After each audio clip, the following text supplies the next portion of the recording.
জলে দেবে অঙ্গ খুঁজে খুঁজে বাবা আপনারা ভালো জানেন কি বাবা আপনারা ভালো জানেন যখন শ্মশান ঘাটে সীতার মধ্যে কোনো মৃতদেহ দেওয়া হয় তাই যদি ভক্তি না চায় তাহলে কি হয় লাঠি দিয়ে খুঁজে খুঁজে পড়াই না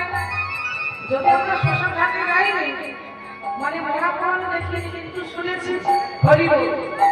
জালিমে অঙ্গ খুঁজে খুঁজে মনে রে বাড়ি হারে জালিমে অঙ্গ খুঁজে মনে রে বাড়ি